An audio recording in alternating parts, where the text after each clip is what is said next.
What's up, my friend? Abby here, and welcome back to Writer's Life Wednesdays, where we come together to help you make your story matter and make your author dreams come true. Today we are kicking off a new series on this channel. It's the series that I mentioned at the beginning of the year. It's an ongoing series breaking down each story beat of the 3-act story structure. So this is the first video in a 12 video series, and I'll be posting a new installment in this series pretty much like every other week so that I can continue to post other videos too. So I'm not going to unload all of the reasons why I think the 3-act story structure is amazing, and I recommend every single author use it because I did that in so many other videos, and you should just go watch those videos if you want more of an explanation on why I love this story structure so much. But today I don't want to waste any of your time, so we're just gonna dive right in at the beginning. Act 1, Beat 1, also popularly known as the hook. The hook is just what it sounds like, okay? It's the first and only thing that is going to grab a total stranger's attention and pull them through the first few pages or first chapter of your book. Every single story needs a hook, okay? Whether it's a novel, a short story, a TV series, a movie, it's not a question of, do I need a hook? It's a question of, how the hell do I write a riveting, amazing, gripping hook that pulls readers into my story? If you're asking yourself that question right now, you clicked on the right video. Why does your story matter? Good question. What if I told you that there's a science behind every great story? I don't just teach you how to write. I teach you how to change the world with your story and make your author dreams come true. The first few pages of a story are definitely the scariest and most difficult pages you will ever write. So if you're intimidated by the thought of writing that first chapter, you are not alone, okay? I am right here with you.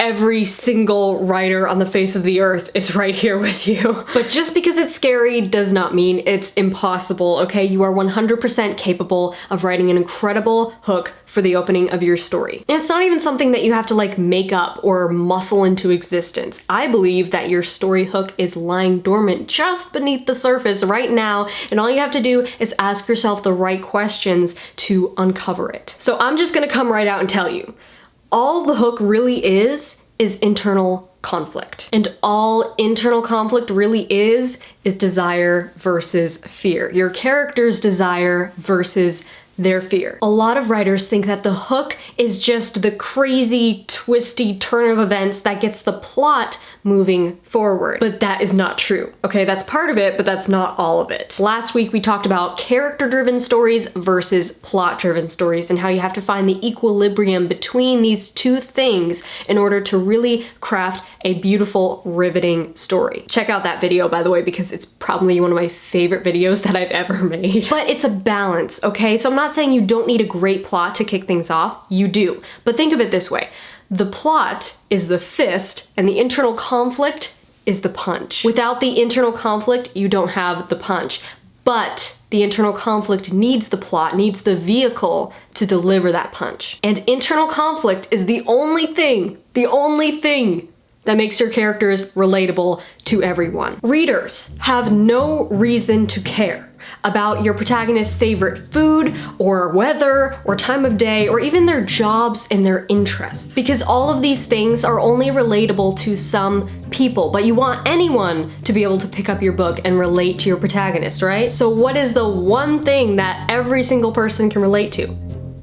That's right, internal conflict, desire clashing with fear. Every single person on the earth has internal conflict that they struggle with, okay? You have internal conflict that you struggle with. There's something you want, something you desire in life, but there's also that little voice in the back of your head that holds you back. And that voice is fear, okay? Limiting beliefs, things that you have told yourself over time are true, but they're not actually true. This is just part of the human condition, which means if you want your characters to seem human, they have to struggle with this as well. And it's also important to remember that the protagonist's internal conflict begins long before the inciting incident shows up to destroy their life. It has to, because otherwise your inciting incident wouldn't matter. It might matter to the universe or to the government or some higher power, but who cares about that? Nobody. We, the readers, care about the characters, and if we don't care about the characters, we will not be hooked. Your characters are the skin in which the reader lives while they're experiencing your story. Your reader becomes the characters. And if you don't develop your characters to have internal conflict that's unique to them, then your characters just kind of become the reader. In other words, your reader is just asking themselves, what would I do in this situation? How would I feel in this situation? How would I react in this situation? Versus being immersed in someone else's story and empathizing with them. You don't want your reader thinking, how would I feel if that was me? Rather, you want them thinking, how would I feel if I was them? What makes us really care about the inciting incident of your story is knowing why it matters to the protagonist. If we don't know why it matters specifically to them, then it might as well just be happening to anyone. Okay, so we talked about this super in-depth last week. It's an actual reaction going on in your brain with mirror neurons. Super fascinating, check that out. If you haven't seen it already, it's a great companion to this video. For now, let's just talk about writing the hook. Stay on topic, Abby. This is the official description of the hook story beat, taken from my 3x story structure template. And by the way, I have that template linked down below. You can grab the link and download it for free and then follow along with me throughout this whole series. The hook. The hook is internal conflict, which is simple: desire versus fear. Despite popular belief, the internal conflict starts long before the inciting incident shows up to destroy your protagonist's life. In fact, that conflict has been boiling just below the surface this whole time. Otherwise, your inciting incident wouldn't matter. See, external conflict, the plot, is all about what happens, but internal conflict, the story, is about why it matters. Prompt: ask yourself, what does my protagonist think will bring her true happiness or contentment? And how is her fear stopping her from going after it? Now, I don't know about you, but I am a super visual learner. So throughout this entire series, we are going to be using story examples so that I can actually show you and demonstrate what these story beats look like in actual stories. And I'm gonna try to be super diverse with my genre selections here. So, you know, if you know me, you know that I love contemporary and period dramas and historical fiction. So I tend to kind of stay within that genre, but I'm going to branch out more and show you examples from a variety of genres to prove to you that this story structure does work with your genre. To start off, let's talk about everyone's favorite, Disney movies. Ever wonder why every Disney movie makes you care about the characters like 5 minutes into the film? Seriously, think about it. I've mentioned this before, but there is a secret ingredient in the opening of every single Disney movie, and you might not know what it is until you think about it. I'll give you a hint. We're talking about it a lot in this video. Internal conflict. Disney writers understand the importance of internal conflict, and they reveal the protagonist's internal conflict at the very beginning of every one of their films, usually in a song. See the line where the sky meets the sea, it calls me. I want adventure in the great wide somewhere. I want it more than I can tell. Will my reflection show who I am inside? What is it like out there where they glow? Wish I could be part of that world. Please, I know you're in there. People are asking where you've been. For example, imagine Frozen without Do You Want to Build a Snowman? We would have no idea what Anna wants in life, what Elsa wants in life, and the obstacles that are holding both of them back. We would have no understanding of why anything matters to these characters if we didn't see their backstory, which clues us into their unique internal conflict. Wait, Abby, are you saying that it's okay to include backstory in the beginning of your novel? Hell yes. I understand that it won't be suitable to open every single story with backstory, but I do recommend including flashbacks in your novel, preferably sooner rather than later, because it builds the foundation of why these characters are the way they are. If you want to learn more about inserting flashbacks into your story without interrupting the flow, check out this video right here. It will help you a lot. I know it's kind of taboo, this idea of using backstory in your novel, and also the idea of opening your novel with a prologue. But I disagree. I think you can do anything you freaking want in your story, just as long as it always clearly shows us why what's happening matters to the characters. Like, yeah, there are rules to writing, but like I always say, those rules don't have to be constricting. Instead, they should free you to be more creative. So I'm not gonna tell you how to write your story's hook. I'm just going to tell you to make it matter. Please.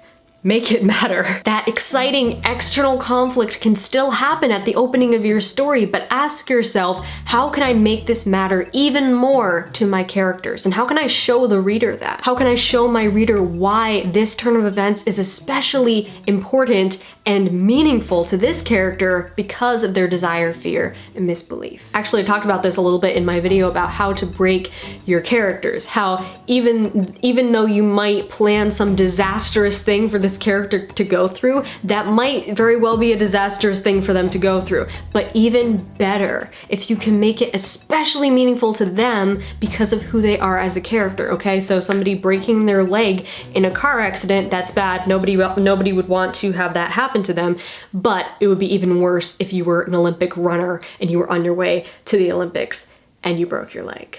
See what I mean? And that's another superpower that backstory has. It allows you to showcase this pivotal moment in your character's past where they started to believe a lie about themselves. But I don't want to derail too much into character creation because that's really something that you should figure out before you even start outlining or writing your book. So check out my videos on character creation and get my free character profile template that will really help you to clarify what I'm talking about with all this desire, fear, misbelief stuff. After you create your character profile for your protagonist, it will become so obvious what their desire is, what their fear is, what their misbelief is, and how you can showcase all of that in the first 5 minutes of your story. So let's pause here for a minute to sit rep and make sure we're all tracking. In your hook, focus on who this story is about and why what's happening matters to them. Do not focus on what's happening, external events only, and the world the character lives in. Obviously, you're gonna have to build the world at some point, but don't do that right out of the gate because that's a surefire way to lose your reader's attention. Why? Because nobody cares. Literally, nobody cares about a world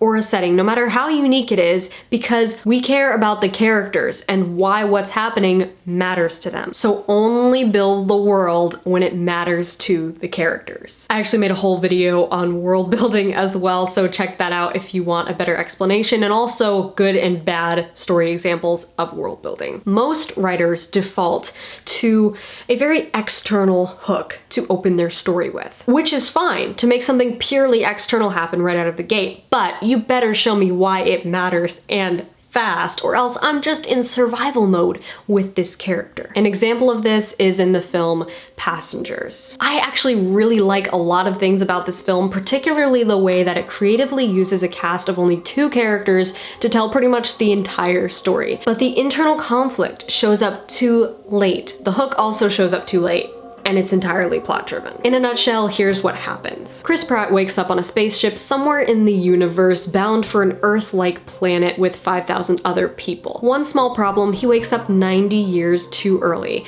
and he's the only one awake. So is this a good hook? Yes, it is. The external part is, anyway, because it's an inescapable, uncomfortable trap that nobody would want to fall into. Exciting, interesting, yikes. But it's entirely plot-driven. For pretty much the first quarter of the film, we don't learn why this turn of events specifically matters to Chris Pratt. Eventually, we see a tiny bit of his internal conflict, but it's really not enough to paint a clear picture of who he is. We don't know why anything is especially meaningful to him. We just know that if we found ourselves in this situation, we would be pretty depressed too, because who wants to live their entire life alone on a spaceship? But see, that's what I mean about balancing your character's internal conflict with what's happening to them. Showing the reader why it's especially bad for this character because of their desire, fear, and misbelief. Okay, I'm not telling you that you don't need a plot.